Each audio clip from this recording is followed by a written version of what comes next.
Hindi ko ma-imagine yung mga jeepney drivers, paano palang pinagkakasya yung kanilang mga kita. Kasi behind every jeepney drivers, alam naman natin may pamilyang umaasa, di ba? Hindi ko mawari. Hindi ko alam. Alam naman natin gaano kaliit din lang ang kinikita nila, di ba? Tapos halos ipinagtatrabaho na nga lang nila yung mga gas companies, yung mga, di ba? Yung para sa gasolina. Halos pinagtatrabaho na lang nila yung yung mga eskwelahan, which is it's okay. It's okay, but the point is yung resource na palit ng paliit, pero yung mga pinagkakagastusan palaki ng palaki, no? There's something happening in our world today. Imagine the reason, I don't know kung alam po ninyo ang reason kung bakit ang taas-taas ng ng gasolina. Simply because nag-decide ang Russia at ang bansang ito na bawasan yung output ng kanilang mga langis. Yun lang po yun. Yun lang po yun. Meron dalawang bansa nag-decide bawasan yung output ng kanilang langis. Imagine that. So sabi ko, nag-uusap kami ni Macy, sabi ko, imagine sa kamay ng iilang tao, buong mundo, no? Maging ang ating bayan, ganyan na lamang yung epekto nito. Imagine that. So what's going on? So sabi ko, katulad sa pinag-aaralan po namin every Tuesday, gasino na lang kung mapasa kamay ng kalaban, yung control, dun na lamang sa langis. Imagine that. Gaanong hirap na kaagad ang idudulot sa lahat ng tao sa buong mundo. Ang bigas, kailan lamang, di ba? Na-booking. Kaya naman pala ang taas ng bigas, parang kulang. Yung pala may mga evil people, mga evil businessmen, nagkikip. Itinatago lang pala yung mga bigas. Evil. That's the one word, the only one word that I can think of. Kasi maraming tao ngayon. May bato na nga kinakain pa eh. Pinakasadsad na, hindi lamang yung mga nagtitinda ng bigas. Nakita naman natin, lugi sila, di ba? Kaysa magsara yung tindahan, minsan palugi pa yung kanilang negosyo.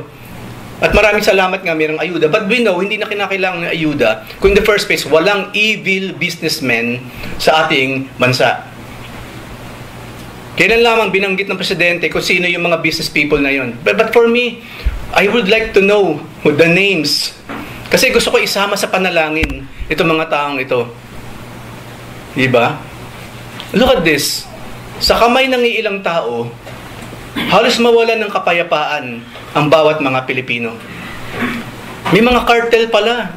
Kamatis cartel, noon onion cartel or what. Bali pa ang Pilipinas pala, number 1 na tayong importer ng bigas. Tayo na noon ay nag-e-export ng bigas, number 1 na tayo. Importer. What happened to our country? Talagang umaasa na lang po halos ang Pilipinas sa ipinapadala natin ng mga manggagawa sa ibang bansa. Kaya purihin ng Panginoon, gumagawa siya ng kapamaraanan. Lagi siyang gumagawa ng kapamaraanan na each and every time nababawasan yung kapayapaan ng kanyang mga anak or ng Pilipinas as a whole, di ba? Meron siyang solusyon sa mga bagay na ito. Nakakaawa po, each and every time nanonood ako, tapos andyan pa yung mga ilang mga krimen na nangyayari, no? Kung saan napansin ko, kadalasan mga bata ang apektado. Ako po, seryoso ako pagdating sa kabataan. Because ang sabi ng Lord mismo, I love the children. Kasi mahal ng Diyos ang kabataan. Ang kabataan kasi, number 1, children are, di ba, blessings from the Lord. Pangalawa, ang mga bata kasi sila yung magiging pangunahin sa ating future. Natutuwa rin po ako kapag nakikita kong yung mga secretary of this, undersecretary of that, mga kabataan. I don't know kung napansin ni Mrs. Natutuwa ako pag napakabataan itong mga ito. So nagsisimula na yung isang generation napapalitan daw unti-unti ng bagong generation. At yung mga batang maliliit na yon, sila naman yung another generation napapalit sa sumusunod na generation, sa generation ngayon. Ganun po kaimportante ang pangangalaga sa mga bata. Kaya kung maalala po ninyo, di ba? Ang sabi rin naman sa Biblia, ang mga magulang daw magkakaroon ng kapayapaan sa puso kapag yung bata lumaking mayroong pagkilala sa Diyos. Hindi ba ang sakit sa puso na yung bata, cute-cute, di ba, nakakatuwa, siya yung nagiging tampulan ng kaligayahan, ng cuteness sa tahanan. Tapos nung tumuntong ng 9 years old, 10 years old, 11 pataas, Naging pasaway na. Simply because what? Diba? Nurture and nature. Nagiging debate yun eh. Bakit ba ang mga batang baby, ang mga baby na napaka-cute, napaka-inosente, paglaki after a few years, pasaway na?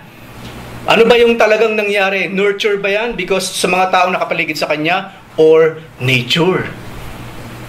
Because of the sinful nature, of course, nataglay natin ng tayo isilang. For me, both. Mula na isilang tayo, taglay na natin yung sinful nature because of the sin of our forefathers. Because of Adam and Eve na naipasa sa atin hanggang sa ngayon. Na even mga Kristiyano po, yes, magkakasala pa rin kahit tayong mga Kristiyano. Simply because it is our nature. It requires no effort for anyone to sin. Wala pong effort ang pagkakasala. Because we are used to it. Naging lifestyle natin yung pagiging sinful. To the point, pinaglalaban pa nga natin minsan. Even the law of man. The law of man, palinghado na. No? Majority ng batas ng taong inilalabas ngayon, para siyang bulong ng Antichrist, ng Antikristo. We know, even though hindi pa lumalabas yung the Antichrist, yung kanya espiritu, noon pa, sa Old Testament, sa New Testament, kumikilos na hanggang sa panahon natin sa ngayon. At mas masahol pa po. So, where can we get this peace? Kahit saan tayo lumingon ngayon, walang kapayapaan. Paminsan-minsan, hindi naman lagi, di ba, na supposedly ang simbahan, pag pinuntahan ng tao, ng isang Kristiyano, nakakasumpong siya ng kapayapaan, di ba? Supposedly. Supposedly, pag dumalo tayo, may peace, merong strength, may hope to carry on na naman for another week. Ng same thing, it is a vicious cycle na lang sa buhay ng tao, yung kahirapan, yung kasamaan ng tao, and so on and so forth. Supposedly, pagdating natin ng simbahan, di ba, pagpasok natin, para talaga siyang embahada ng langit. No? Embassy ng langit. Na talagang ikaw mapupuspos ng kalulatian ng ating Panginoon. Pero sadly, hindi kasi lahat ng simbahan ganun. There are many churches, maging sa New Testament po, mababasa nyo yan, ang daming pasaway sa loob ng simbahan. Hindi ko na po iisa-isahin yung bakit sila naging pasaway. Kayo na po mismong magbasa. Mismong sa experience ni Paul, makikita ninyo ano yung mga klase ng pagiging pasaway na meron. Kahit yung mga taong dumadalo sa panambahan. So saan pa tayo pupunta? Saan natin makukuha yung kapayapaang nais natin sa mundong ginagalawan natin? So, yun po ang pag-usapan natin ngayon. Ito po ang sinabi ng Panginoon. Ang sabi po niya sa John 14:27, in Tagalog, Kapayapaan ang iniiwan ko sa inyo. Ang aking kapayapaan ang ibinibigay ko sa inyo. Hindi ito katulad ng kapayapaang ibinibigay ng mundo. Kapayapaang ibinibigay ng mundo. Kaya sabi ng Lord, huwag na kayong mabalisa. Huwag na kayong matakot. In English, sabi niya, my peace I leave with you. My peace I give to you. Not as the world gives, do I give to you. Let not your hearts be troubled, neither let them be afraid. Yun po kasi ang ilan sa mga bunga ng kawalan ng kapayapaan.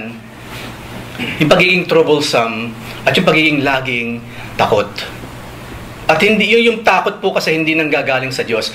Yung takot na mayroong pagpipitagan sa Diyos, yes, that is bunga ng Holy Spirit. Pero yung takot na lang sa lahat ng bagay sa mundo. Kaya marami ngayong mga paranoid. Maraming depressed. Hindi na malaman ng tao yung kanyang gagawin sa kanyang sitwasyon. Pero maraming salamat sa ating Lord. Ito po yung kanyang pangako. Bago pa siya namatay sa krus ng Kalbaryo, few days before that, yun ang sinabi niya sa mga apostol. Oops! Kasi kitang-kita sa mukha naman kapag walang kapayapaan ng tao, di ba? Ang mga apostol po kasi ganun sila by that time. They are really, really afraid. Kumbaga parang mga batang alam mo yung parent mo, yung nag-iisa mong parent, mamamatay na. Di ba ang lagi sinasabi ng mga bata, paano na yun pag nawala si Papa? Paano na lang pag nawala si Mama? Paano naman tayo? Especially kung mga batang-bata pa. At nakikita natin yan, di ba, sa ating mga pinapanood. Yung mga batang instead na nang-aaral, hindi ba nangunguha sila ng mga barya sa pusali, sa imbornal? Hanggang ngayon, nangyayari siya. Bago mayroong mabiling tubig, ice tubig sa tindahan, naghahalukay muna ng pusali. Pag meron siya nakitang piso or what, nakaipon siya, tubig ang katapat nun. Ganon ka-desperate. Kitang-kita ang isang tao kung walang pag-asa, kung walang kapayapaan, napaka-desperado ng kanyang itsura, napaka-desperate ng lahat ng kanyang mga ginagawa. Diba? So maraming salamat sa Lord. Meron siyang iniwan sa atin, and that is His peace. Kaya po ang pamagat ng ating mensahe sa araw na ito, walang iba kundi ang shalom or peace. So pag-uusapan po natin, ano ba itong shalom na ito? Ang sabi po, shalom, it means, hindi lamang siya peace. Ang shalom ay hindi peace. Ganyan lang, peace sign. Anyway, ngayon kasi pag nagaganyan ka sa picture, hindi mga ibig nun, peace eh. To be honest, alam ko, maraming hindi naman alam kung bakit sila nagaganon sa picture. Kayo ba, alam niyo kung bakit kayo nagaganon sa picture? Ano yung dalawang order pa o nakadalawa na kayong kain or what? Meron ba talaga sa inyo nakakalam what is the meaning of this pag may picturean? Meron ba? Tell me. Si Winston Churchill, after nung war, nang gumanyan siya, ibig sabihin nun, victory. Hindi peace. Victory yun. I don't know kung doon kinuha yung sign na ganyan. Pero you yourselves, ask yourselves, peace ba talaga ibig sabihin nung ganun? Or wala lang, kasi nakasanayan na, kumbaga motor na lang, muscle motor ba tawag doon or what? Nakapag ano, magugulat ka na lang ginawa ng iyong katawan. Sino talaga nakakaalam? Diba? Sino? That is my challenge to you. Each and every time gumaganyan tayo, gumaganyan pa o ganyan. What is the meaning of that? Is that peace? I don't believe na peace ang ibig sabihin nun. Something else. And that something else, marami hindi nakakalam po ano yun. Pero then again, peace is not just a sign. Kasi nung panahon ng 70s, I don't know, or 60s, I don't know, kinabutan ni Kuya Alan yun, yung mga hippie-hippie na panahon. Ganun kasi, don't make war, make peace. Tapos yung peace naman nila, cross na baligtad, na binali pa yung sanga. I don't know if you know that. I don't know. Malamang alam ni Kuya Alan yan. But me, I don't know. Hindi, siyempre nagbabasa tayo. I don't know kung nakita niyo yung bilog, tapos merong good sa gitna at merong cross siya. Pabaligtad na cross at bakle yung sanga. Merong nagsasabi, maaaring yun nga, antichristic, hindi alam na bunsod ng evil spirit yun. Or wala lang. Wala lang. Hindi rin naman alam ng mga hippie kung ano yung mga ginagawa nila. Definitely hindi. LSD sila. Hindi pala LCD. LSD. Yung naka-marijuana, naka-opio, lahat ng klase ng drug. Noong 60s onwards, nagsimula. Yung miniskirts, noong 60s, yung sexual revolutions, doon po nagmula yan. 1950s, mahaba pa yung mga bestida. Kaya ang ganda-ganda ni Gloria Romero, di ba? Pag tinignan mo si Gloria Romero, sila ni De Blanca, parang hindi nagbabanyo. Kasi ang ganda eh. No? Pagpasok ng 60s, ayan na. Dati hanggang dyan, naging hanggang dito na siya. Why? Sexual revolution. Women, on that time, they are open to sex. Sa fornication. Hindi lang siyempre mga babae. Yung mga magagaling na mga lalaking nananamantala naman. And of course, the one who is to blame is the enemy himself, Satan, and his minions. So yung peace na sinasabi ng mga hippie, that is not real peace. That's something else. Kabaligtaran po yun. Alam natin nangyayari. Ano nangyayari from 60s onwards? Hanggang ngayon, maraming buhay sinisira ng drugs. Okay? Kaya wag po kayo magda-drugs. Medicine, yes. Okay? So, mercury, medicine. Ayan. So, shalom. Ano rin sabihin talaga ng shalom? Hindi lang siya basta peace. Shalom means completeness, wholeness, health, welfare, safety, soundness, tranquility, prosperity, perfectness, fullness, rest, and harmony. When we use shalom as a greeting, we wish the other person a holistic and complete well-being. Yun po yung shalom. Hindi lang siya basta peace. Malawak po ang sakop ng shalom. Kaya wag natin ginagamit ng basta-basta na lang. Hindi siya expression lang ng bibig. Ay, ano ba yan, shalom? Hindi. Pag ginamit natin yan, mayroong pagpipitagan. Katulad ng pangalan ng Lord, di ba? Nadulas lang, Jesus na kaagad. Pag uwi ng bahay, walang ulam, Jesus! Para namang si Jesus ang umubos ng pagkain or what? Okay, yung nga po pala, naalala ko, wag natin ginagamit ang pangalan ng Panginoon in vain. Meron po yung katumbas na parusa sa Diyos. Remember the 10 Commandments. Specifically, sinabi doon, thou shalt not use the name of your God in vain. Maraming variation yung Jesus kasi. No? Isipin natin, yung pang ginagamit kong variation ng Panginoon. Anyway, wag natin gagamit expression. His name is just not an expression para siyang something or parang tissue na anything anytime na gamitin mo sa lahat ng kapamaraanan, gagamitin mo ang pangalan ng Lord. No. Lalabas lang dapat ang pangalan ng Panginoon sa mga kapamaraanan, sa mga dahilanang makakapagbigay ng lulhati sa Kanya. Kapag napaso tayo sa pag-inom ng kapeng mainit, wag ng Jesus. Ano kinalaman ng Lord dun? Unless yung bartender, Jesus ang pangalan, di ba? Or Jesus. Pero kadalasan naman hindi eh. So, wag po wag. Kasi po, I'm telling you, nasa 10 Commandments yun. Meron po yung kapalit na parusa. Wag tayong gumaya sa Hollywood. Wag tayong gumaya, I don't know kung meron pang Sampaguita or what. Yung mga production sa Pilipinas, which I don't know kung nag-exist pa or what. Wag nating gagamitin ang pangalan ng Panginoon in vain. Okay? So, yan daw yung meaning ng shalom. Huwag natin gagamitin sa walang kapararakan. Even yung peace, no? Kasi alam natin, ginagis na natin yun eh. Merong parte ng pagsamba ng araw, di ba? Kapayapaan sa bawat isa. Peace. Peace. Peace. Be genuine. Kapag sinabi natin shalom, totoo yung nasa puso natin. Okay? Totoo yung nasa puso natin. So, yun po yung tunay na meaning ng shalom. Ngayon, since nakita po natin na marami palang meaning yung peace or shalom, gagamitin natin itong mga meaning na ito dun sa sinabi ng Lord kanina.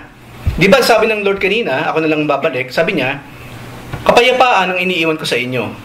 Ang aking kapayapaan ay binibigay ko sa inyo.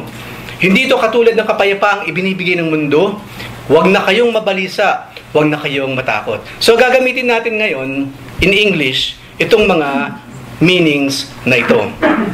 Shalom's different meaning applied to John 14:27. So, una, itong sinasabi ng Panginoon sa atin ngayon. Completeness, I live with you. My completeness I give to you. Not as the world gives do I give to you. Let not your heart be troubled, neither let it be afraid. Completeness. Anong ibig sabihin? Ano raw po ba yung incompleteness?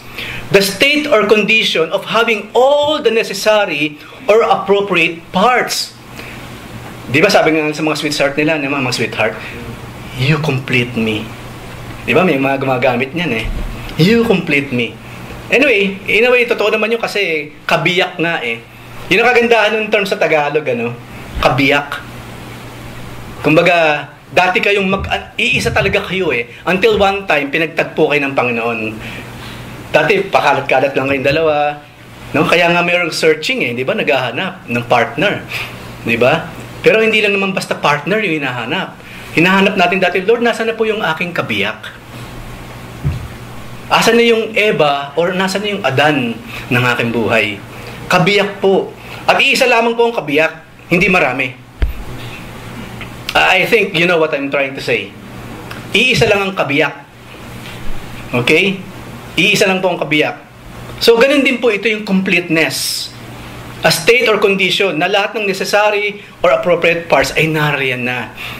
The Lord Jesus Christ gave us this completeness. Naging kumpleto ang buhay natin because of the Lord Jesus Christ. Kung nakadalo po kayo sa pag-aaral natin sa DCL, paulit-ulit po natin yung sinasabi. Okay? Man is not just made of matter. Yes, we are matter. Made of matter. But at the same time, man is what? Made of what? Soul. Made of spirit.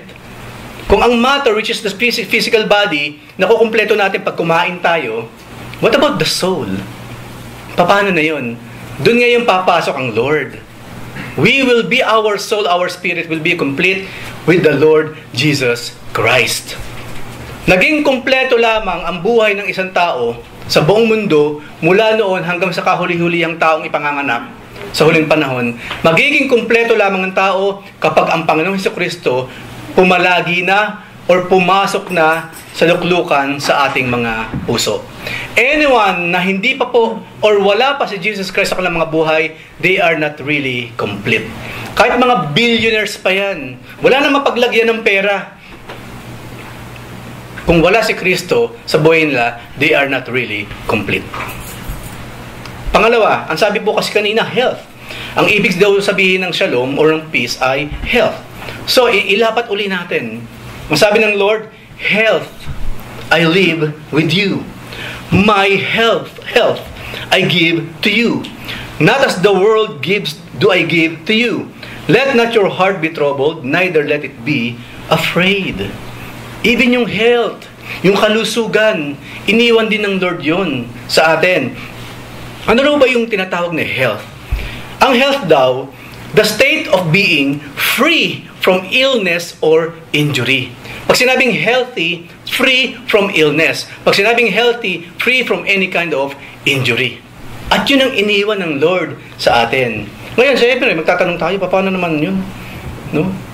Paano na ako magiging free from illness or injury?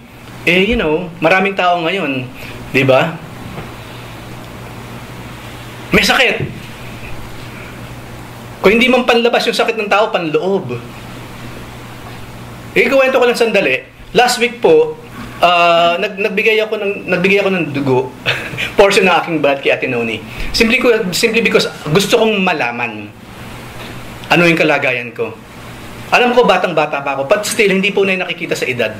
Yes, wala po sa edad.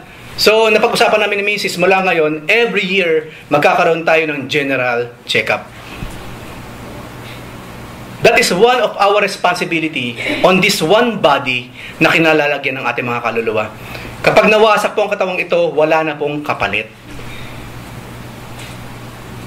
Pag naputol ang isang kamay, wala na yan forever. Pag nabulag ang mata, wala na yan forever. Pag naluoy ang tenga, wala na yan forever. So gusto kong malaman. At maraming salamat, in short, maraming salamat sa Lord. Because yung doktor mismo nag-confirm na wala naman akong problema. Sabi nga niya, excellent, excellent, excellent. But then again, hindi mo makikita, meron akong kailangang ayusin ng konti sa aking cholesterol.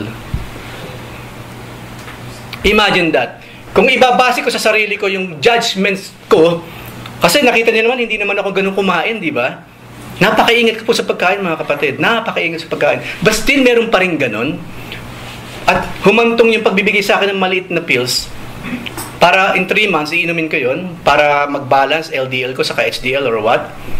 Nang tanungin yung genetics, binigyan ako ng gamot. Sana wala nun eh. Kasi kung katawan ko rin lang per se, wala akong problema. Ba't tinanong kasi, meron ka bang history? Meron ba sa pamilya ninyo ang may history ng ganito? When I say yes, ito ang pill. Genetics. So nang gawin namin ni Mrs. yun, me myself, nung nananalangin, Lord, I did my part. Hindi ko pinabayaan yung nag-iisang katawan na ibinigay mo sa akin. What we know is not enough. Kinailangan pong pumunta tayo sa espesyalista upang siya mismo, yung mga nag-aral patungkol doon, ang magsasabi, ano talaga ang kalagayan ng ating mga katawan. I am challenging each and everyone. Our body is the temple of the Holy Spirit.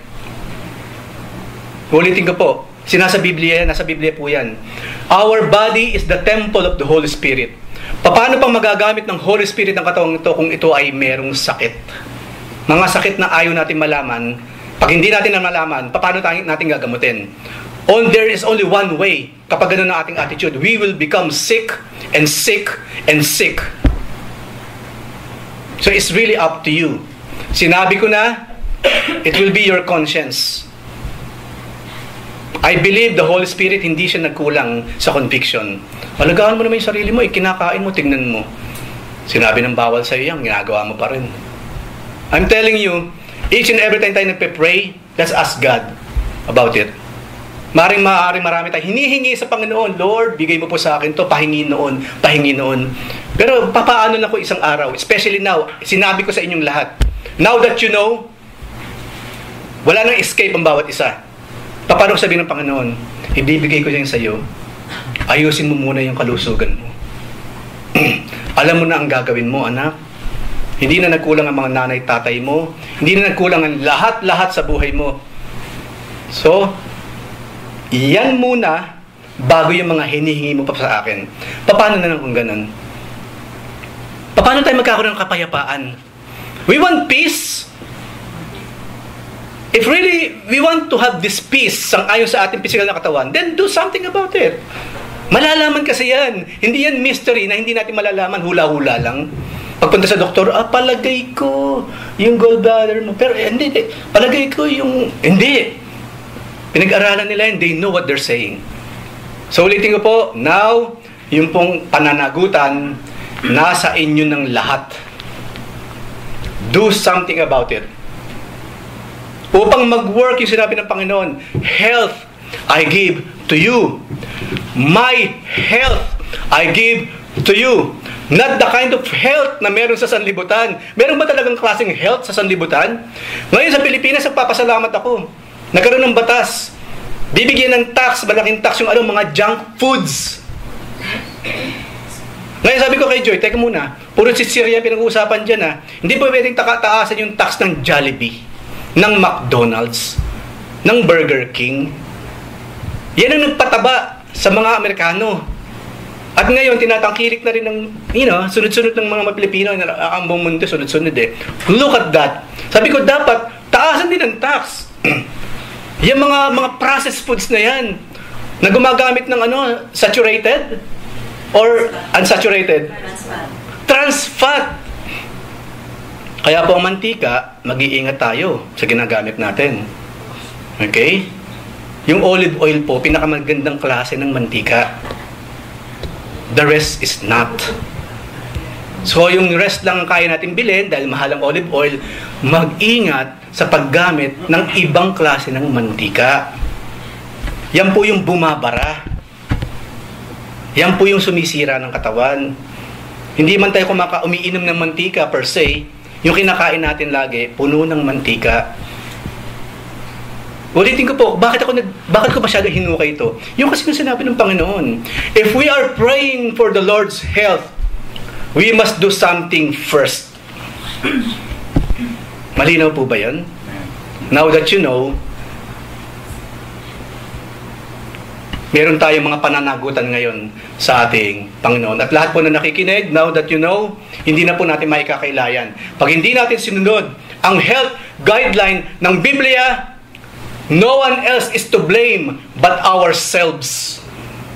Not our wives, hindi ang mga nagluluto, tayo isa-isa. We are accountable.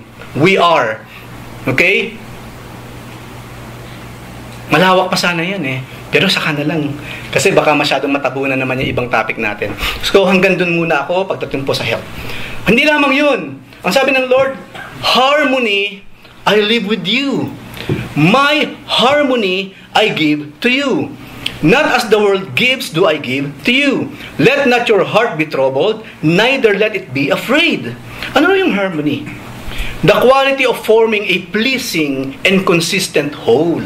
Parang tayo, hindi uusad ang simbahan, ang mga programa ng simbahan to kung walang harmony. Yung pong harmony, even though we are diverse, pero pag naging iisa yung layunin natin, then magandang kalalabasan. Marami tayong magagawa for the Lord. Marami tayong matatapos for the Lord. Yun ang bunga ng harmony. Ngayon po yung harmony pinag-usapan natin, hindi lamang siya harmony among a group. Dapat, ang bawat tao, merong harmony sa kanyang buhay. Kailangan po maging harmonious ang ating mga buhay. Example, Kristiyano tayo, di ba? Nagbabasa tayo ng Biblia. Alam na natin yung do's and don'ts ng Bible. Alam na natin yung bunga ng Espiritu. Alam na natin yung bunga ng laman. Malinaw na yan. Wala pong inosente dito, mga kapatid. Walang inosente sa bawat isa sa atin. We know this. Ang tanong ngayon, meron bang harmony between us and our body? Meron nga ba? Yung bang kaluluwa natin, yung Espiritu ng Diyos, may harmony with our physical body, yung templong kanyang kinalalagyan. Kasi walang ginawa ang Holy Spirit kundi magpaalala, to convict, to touch our conscience. Wala siya. Anyway, dapat merong harmony, meron tayong pakikipag-harmony sa Holy Spirit. Pag sinabi ng Holy Spirit na don't do this, don't do that. Kasi pag may sinabi ng Holy Spirit at ginawa natin, then there's no harmony in that.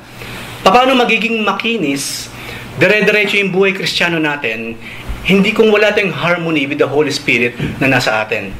And dito ngayon challenge, ang challenge po dito, kung ilang taon na tayong mga Kristiyano. Binibilang po, matagal ko na pong nasabi ito, gusto ko lang ulitin because of this study. Marami po, or tanungin natin sa ating mga sarili, magbilang po tayo, ilang taon na ba akong Kristiyano? Ngayon, kung sakali mang matagal na tayong Kristiyano and yet, nauungusan pa tayo ng mga bago, yung mga nahuhuli, nauuna, huwag tayong magturo ng iba. Hindi, sinisikil naman kasi ako ni sister ganito eh. Hindi ko kasi magawa yung gusto kong gawin eh. Kaya ako, naiiwan tuloy eh. Sila na lang ang nandun. No. Huwag po tayong magtuturo ng iba. We must have harmony with ourselves. Dapat yung Holy Spirit ang siyang nangunguna sa ating flesh. Ano ba yung mga bunga ng laman? Siyempre, kahit hindi ko nabanggitin yung nasa Galatians, ano pa? Ano yun? Katigasan ng ulo. Number 1, sinasabi na ng Holy Spirit na ganito, iba naman yung ating mga rational thinking. Hindi ba ang tao ngayon, nira-rational nila yung paggawa ng kasalanan? Masyadong henyo ang tao sa ngayon. May nagawa na siyang kasalanan, meron pa siyang mga henyo na klase ng mga excuses. Napapanood niyo ba ngayon sa balita yung mga nauhuli? Pare-pareho na sinasabi. Kasi po, kinakailangan po kasi, nag-aaral po kasi mga bata, wala po kami bang gastos. Saka, hindi po ako yun. Kahit kitang-kita na sa CCTV. Genius. Pero syempre, mas genius yung mga nasa batas. So yun po yun. At maraming examples. Magkaroon tayo ng harmony. Kung nasa atin ang Holy Spirit, then maging harmonious ang Holy Spirit with our physical body. Next po. Yun pa rin, I think. Ayan, hindi ko na tuloy makita. For some reason, inayawan ako ng aking... Okay, so next po, tama, lipat po natin sa sunod. Safety. Safety I live with you. My safety I give to you. Not as the world gives, do I give to you. Let not your heart be troubled, neither let it be afraid. Safety. May mga tao naghahanap ng disgrasya. Ang Lord, sabi niya, ang gusto ko lagi kayong safe. Bilang mga anak ko, syempre, Diyos siya eh. Diyos na banal. Siyang lumikha sa atin. Ang tanging gusto ng Panginoon, maging safe. Sige pa, pakibuksan yung likod. May mga screw yan. Okay. So, ang gusto ng Panginoon ng ating amang nasa langit, syempre, bilang mga anak, lagi tayong safe. Pero, what about us mismo na may-ari ng katawan na ito? Talaga bang tayo? Talaga namang grabe yung safety measures natin? Kadalasan, hindi eh. Kung babalik na nga lang tayo dun sa ating pinag-usapan kanina patungkol sa health, puro safe ba mga kinakain natin? Sa paggastos, no? Dapat nagse-save. Dapat merong safety yung ating mga sinasahod at the end of the month. Kaso kuyang maliit lang kasi talaga sahod ko eh. Kasi hindi naman sa amount ng sahod, di ba? Hindi naman sa amount ng sahod kung paano ka makakaipon o hindi. Kung paano mong hinahawakan, ano man ang presyo ng sahod na meron ka. Napatunayan namin to even sa aming mga buhay. Kasi nung mga una-unang abroad ko nun, talaga namang alam naman natin ang sahod ng mga bagong salta. Pero it doesn't mean walang nangyayari sa amin. Dapat po sa lahat ng nag-abroad, ibang usapan na ito, medyo labas pero connected pa rin. Dapat po sa lahat ng nag-abroad, may nangyayari sa pag-abroad. Kung nawala ka ng 10 years, nawala ka ng 15 years, ng 20 years, at kung paano ka umalis, ganun ka pa rin pag for good mo, something is wrong with you. Hindi ang ekonomiya ng Pilipinas, hindi yung pagtaas ng gasolina sa bigas. Yung mismong tao ang may problema. Hindi po pwede at hindi tama na pagbalik natin doon sa ating bansa after 20 years, balik sa dati. Remember, hindi na tayo malakas katulad nung umalis tayo sa ating bansa. Pagbalik po natin, karamihan pa naman sa nag-a-abroad, pag uwi, alagain na. Gusto niyo ba yun? Pag uwi niyo, aalagaan kayo doon? Ayaw, di ba? Eh bakit natin sinisira yung mga katawan natin? Right? Ako, sa tulong ng Panginoon, pinaprepare ko na huwag mangyari sa akin yun. You know what? Because of what? Number one, because of God. Andyan siya eh. Paano nangyari yung buhay ko naging ganun? Pangalawa, unfair sa mga bata. Unfair sa mga anak ko.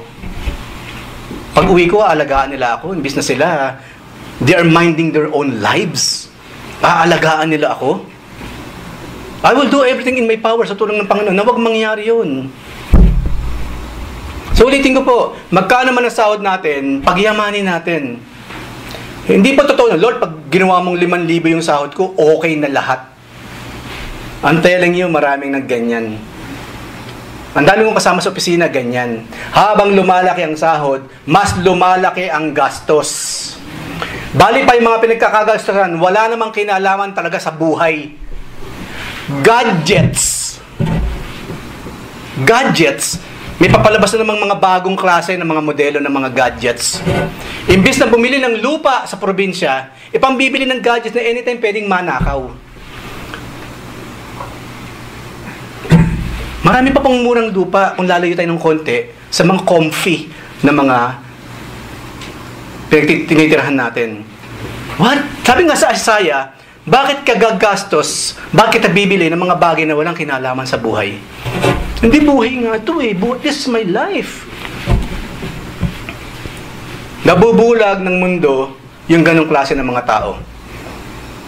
Ang isa sa testing, di ba? Yun na lang maiwan natin yung ating mga gadgets sa bahay nang tayo pumunta sa opisina. Di ba feeling mo parang putol yung isang hita mong ganyan, parang naiwan mo sa bahay? Di ba? Parang walang security. Nakita natin yung kung paano naging idol na yung mga gadgets. Hindi lamang siya naging necessity. Halos naging idolo na ng tao ang gadgets. Idolo. Na hindi ako mabubuhay kapag walang internet. Makikita natin sa mga bata, di ba? Di ba yung mga bata ngayon nagwawala kapag walang internet? Meron silang gadget, pero nagwawala kapag walang internet. Thank you po, sister. Saan ba? I'm sorry po, Okay. Look at the gadgets. Napakasimple, pero marami sa atin ngayon, hindi kumpletong buhay kapag walang gadgets. Walang gadgets. Nasaan na ba tayo? Safety. Bakit ako lumayo? Di ba? Kasi magkakadikit sila. So, safety, in-apply natin sa ating mga kinikita, mag-ipon na po tayo mula ngayon. Kung talagang pinaghahandaan natin yung ating mga future, paghahandaan na natin ngayon pa lang. Yung mga bank account natin hanggang ngayon walang laman after 15 years, buhay pa kayo, di ba? May trabaho pa, lagyan na po ng laman yan. Yung pong mga SSS na itinigil po kung sino man tumigil, ituloy po ninyo. Ituloy po ninyo yan. Yung pag-ibig, SSS. Kaysa mapunta sa mga gadgets na every year nagpapalit, ihulog mo sa SSS. Ihulog mo sa pag-ibig. Right? So, sino nakaisip ng ganun? Basta mahalaga, meron akong bagong gadget. Bago pa siya lumabas, bibilin ko na in advance. Yan pa naman yung sinasabi ngayon sa mga tindahan ng gadgets. Diba? Ano ba tawag nila doon? Mag-ano ka na? Magpa-reserve ka na kaagad. Magbigay ka na kaagad ng amount para pagdating yun, talagang shoot ka agad sa bulsa mo, sa kamay mo. Yung bagong gadget. Ito po mga sinasabi ko, napaka-practical. Mga eye-opener lang. Na hindi lang pala dyan nawawala, naubos ang pera, kundi mayroong mga bagay na mas mahalagang pagkagastusan kesa sa mga yan. So now, alam nyo na po, it will be your conscience and the Holy Spirit's conviction ang paulit-ulit na tutugis sa ating mga puso at isipan. Hindi lamang safety, ano po yung susunod? Soundness. Di ba naririnig natin sa prayer? Di ba? Lord, I pray po, makauwi sila ng safe and sound. Diba? Ligtas at may tunog. Diba? Ano yung sabihin ng soundness? Minsan ba naisip natin, tingnan mo na, pag nagpe-pray tayo ng safety, safe and sound. Ano yung sound? Ano yung sound? What's that? So tingnan po natin. Ang sabi ng Lord muna, soundness I leave with you. My soundness I give to you. Not as the world gives do I give to you. Let not your heart be troubled, neither let it be afraid. So yung soundness. Pag sinabi nating sound, ano ibig sabihin nun na, ay, maingay pa siya. Okay. Okay pa yan, ingay eh. Buhay na buhay or what? No. Alam ba, sinabing magkaroon tayo ng sound mind. Ibig sabihin na dapat yung utak mo may tunog ha. Yung tinnitus, dapat merong tunog ha. No. Ibig sabihin nun, sound siya o nasa tamang kalagayan ang ating mga isip at ating mga puso. Yun ang ibibigay ng Panginoon, yun ang ibinigay sa atin. Nasa kabila ng nagkakagulo ang buong mundo, nagkakagulo dun sa accommodation na kinalalagyan natin, di ba? Meron tayong peace of mind, sound mind. Di ba? Merong kapanatagan ang ating mga isipan. Only the Lord Jesus Christ can do that. Marami kasi, di ba? Minsan na i-blame sa mga kasama sa kwarto kung bakit hindi siya nakapagbasa ng Bible. Minsan biniblame natin sa mga kasama natin sa kwarto kung bakit hindi tayo nakakakinig ng praise and worship. Pero hindi ba nagawa na ng paraan yun? Doon ngayon pumapasok yung kahalagahan ng gadget. May sound na ang gadget, di ba? Makakapagbasa ka ng Bible at the same time. Meron ng earphone. So meron ng kapamaraanan. Hindi natin pwedeng ikatwiran silang nasa paligid natin. Ibig sabihin, ang point po, marami ng kapamaraanan for us to have a sound mind. Because of these things, doon po ginagamit yung mga yan. Sa mga bagay na necessary. Sa mga bagay na makakatulong sa atin, sa maraming kapamaraanan, especially sa ating spiritual lives. Doon po natin gamitin yung mga yan. Hindi sa mga I, me, myself na mga bagay. Di ba, may mga bagong way meaning ngayon kung bakit may mga kabataan nagpapakamatay eh. Simply because, di ba, sin zone lang. No? Marami depressed na mga kabataan kasi sin zone lang. Nakita naman yan, di man lang yan ni-like or what. Pag nakita niyang wala lang talaga, as in wala, ang feeling niya ngayon, iniwan na siya ng lahat. Bakit hindi mo nakita yung post ko? Wala ka man lang, nakita niyo yung karagdagan ngayong reason kung bakit ang mga bata magulo ang isip.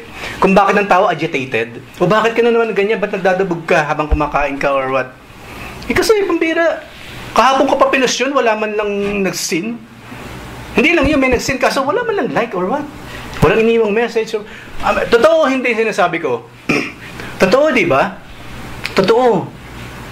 So, yun po yung sound mind. Merong kapanatagan, maayos, sober, nasa maayos na kaisipan, nakalagay ng ating mga kaisipan. At sa marami pa pong mga kapamaraanan.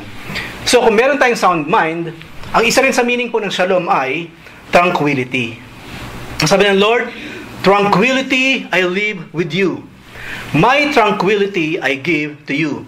Not as the world gives do I give to you. Let not your heart be troubled, neither let it be afraid. Simple lang yung tranquility, katulad ng picture kanina. Para siyang dagat. Hindi, wag na dagat, lake.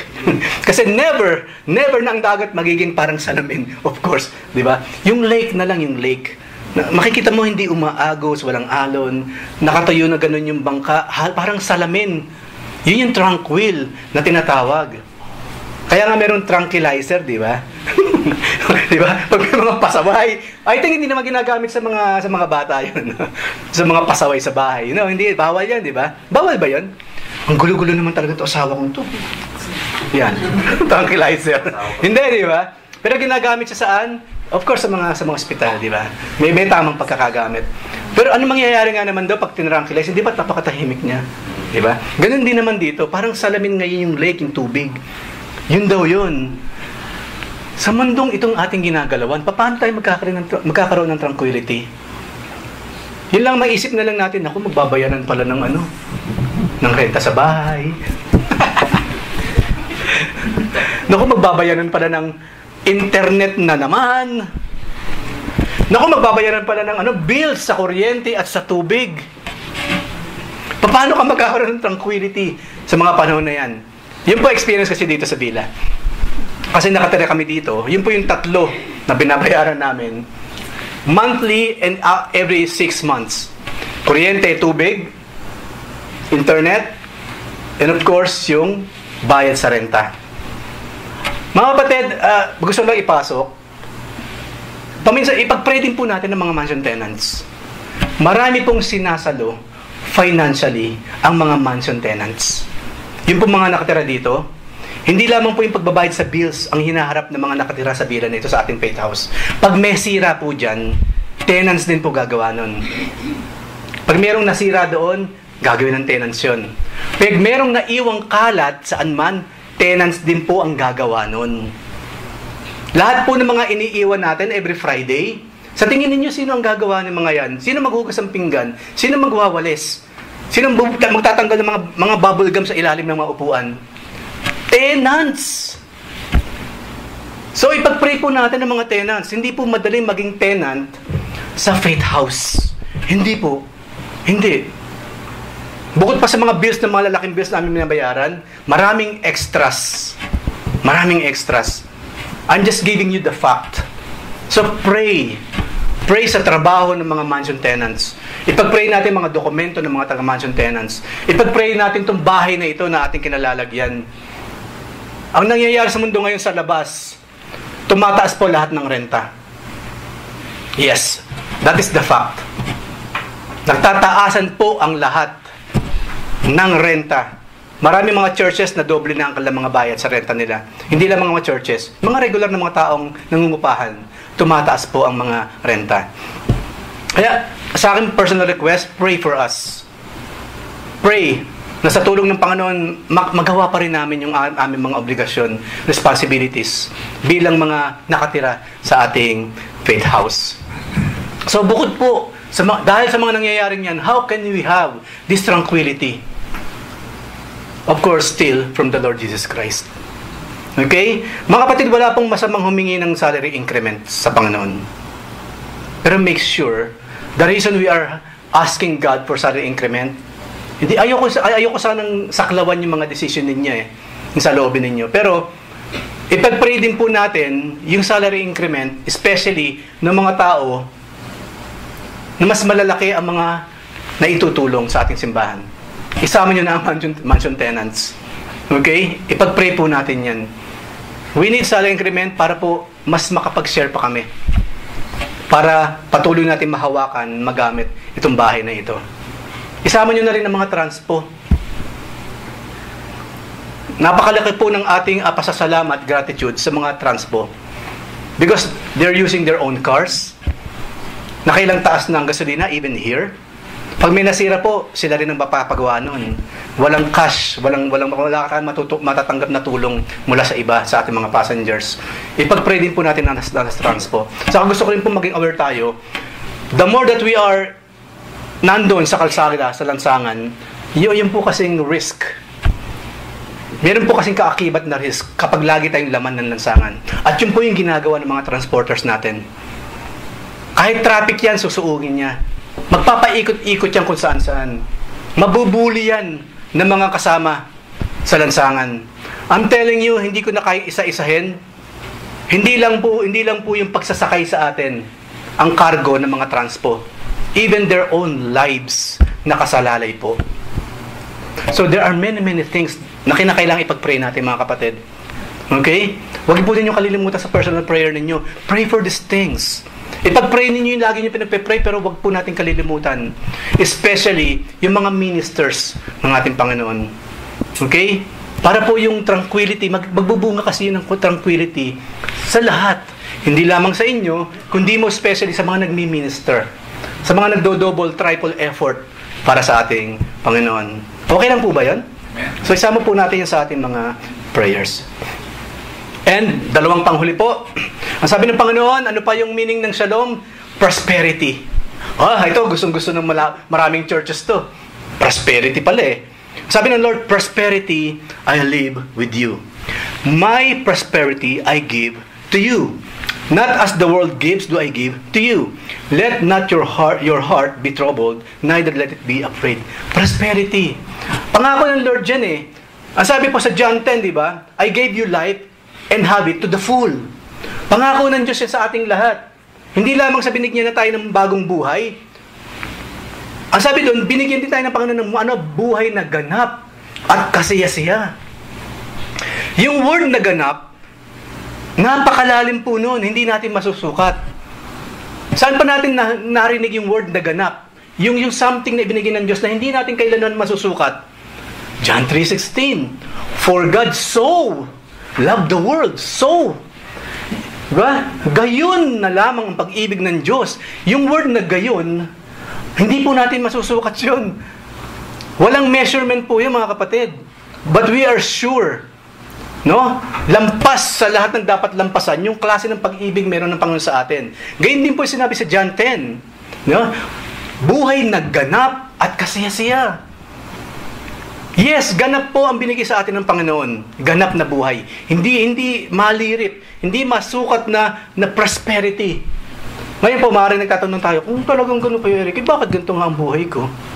Kung talagang ganap yung buhay na binigay sa akin ng Panginoon, bakit kinakailangan pa magkanda kumahog? Pumunta ng Canada, pumunta ng Zimbabwe, bakit pa? Dapat hindi na, di ba? Dapat hindi na eh. Kapatid, no? Ang inuuna ng Diyos, yung kaluluwa. Yung spirituality muna natin, ang pinaprosper. And all these things shall be added unto us. So maaaring may kinalaman yun. Abot kamay mo na eh. Abot kamay mo na yung pangarap mo, pero bakit hindi mo makuha? Di ba? Kadalasan naman tayo pag nangarap yung alam natin, kasi minsan nandun tayo eh, reality check, di ba? Sige, wala akong trabaho, bata pa ako, mag-aaral pa ako, pero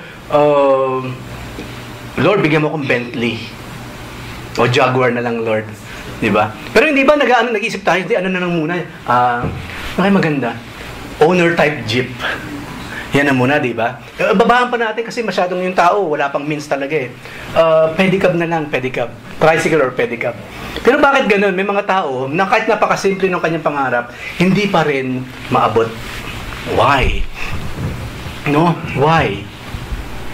Maring merong something wrong tayong ginagawa in regards to our spirituality sa harapan ng ating Panginoon. Marami pong problema sa buhay masosolve ng ating spirituality from the Lord. Everything comes from spiritual. Bigyan ko yung example. Bago nilikha ng Panginoon itong physical world kasama tayo, everything was spiritual, right? Ang nag-exist sa eternity past, Diyos, which is a spirit, angels, which are spirit, mga evil spirits, which are also spirit. Everything comes from spirit bago nagkaroon ng material. Ganun din po sa buhay natin. Ang uunahin ng Diyos, yung spiritual nating kalagayan. So make sure, una, we are prosperous spiritually. Mayaman ang ating mga espiritong ating mga kaluluwa. At ang sabi ng Panginoon, ulitin ko po, and all these things shall be added unto us. So prosperity, yes, ibibigay ng Panginoon sa atin. But now we know kung paano yung tunay, yung true prosperity ibibigay sa atin ng Panginoon.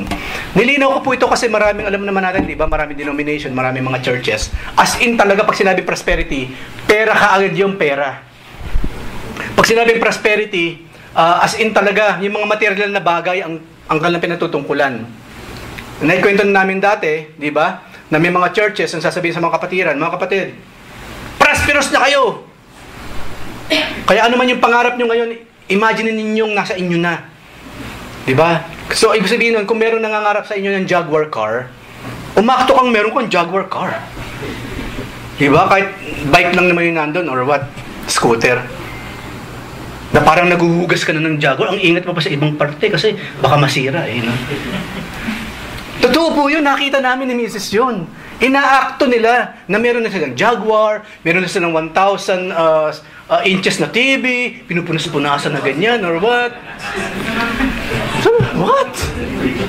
Palinghadong-palinghado sa sinasabi ng Biblia. Prosperity is spiritual. Because everything comes from spiritual first before the material things. Okay? So, ang ganda po muna. Maaaring pag-usapan natin sa ibang pagkakataon. And last po, sabi ng Panginoon, rest I leave with you. My rest I give to you. Not as the world gives do I give to you.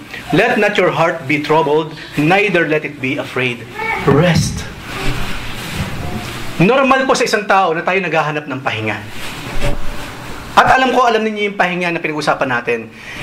Pahinga ito sa lahat ng bagay. Hindi lamang pahinga sa trabaho, hindi lamang pahinga sa mga problema, sa mga financial na problema. Yung talagang holistic na pahinga, as in. Yung pahingang magbibigay sa atin ng tranquility, hope, sa kabila ng lahat ng nangyayari sa paligid natin. Yung pahinga na nagdudulot ng napakaginhawang pakiramdam, yung isip natin napakaluwag. Yun yung klase ng pahinga, rest na pinag-uusapan natin dito. Kapag ang kaluluwa ng tao napahinga, sigurado, susunod na rin yung ating physical body. Pero pa man, di ba?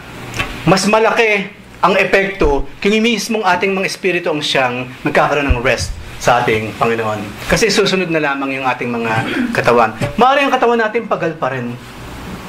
Di ba meron nagsasabi, okay lang naman sana kung kung mapapagod lang yung katawan ko. Kasi ipapahinga mo lang yan, di ba? Okay na yan eh. Di ba may nagsasabi ng gano'n? And that is true. Okay lang sana na sinuntok niya lang ako. Kasi pag sinuntok niya ako, yung lobo ng mukha ko, impis din naman, babalik yung aking flawlessness or what. Pero yung sinabi niya, hindi ko matatanggap, napakasakit. Di ba? Masaktan mo man yung katawan, okay lang eh, kahit paano mawawala. Pero pag yung puso nga naman na nasaktan o yung isip, paano mag-heal yun? Yung utak pa naman, patingnan mo, lugaw lang naman o parang taho lang pag minaksa mong ganun. Di mo lamang saan mo nakalagay dito yung memories patungkol sa kabataan. Hindi mo makikita yun eh. Even doctors hindi nila alam. May hinuha sila. Pero exact science about that, wala. Kasi nga pag binuksan ng brain, taho. Pero you know what? Yun ngayon ang pinag-usapan natin. Kailangan nating kapahingahan sa ating spiritual, sa ating mga kaluluwa. And yun po yung iniwan na ng ating Panginoon. Iniwan na po yun ng ating Lord bago pa siya pumanik sa langit, bago pa siya ipako sa krus ng Kalbaryo. Kapayapaan, yung pahinga, kapahingahang nais natin. Di ba masarap magpahinga, mga kapatid? Kaya nga pag weekend, di ba, marami talaga todo tulog. Especially yung mga nakaraang mga araw kasi talaga namang walang pahinga, walang tulog halos. Ang panaginip niya, trabaho pa rin. Pero pagising niya, pagod pa din eh. Yung mga ganyan. Yung mga ganyan, di ba nakita niyo yun? Nagbibilang pa rin si Kuya Nimar. Di ba? Nasa HR kasi siya eh. Di ba, yun pa rin, nananaginip na, yun pa rin ang panaginip niya. Paggising na, pagod na pagod. So yun po binigay ng Lord sa atin. So let's pray for that. Lord, hindi lamang po physical rest ang gusto ko. Lord, ibigay mo rin po sa akin yung ipinangako ninyo.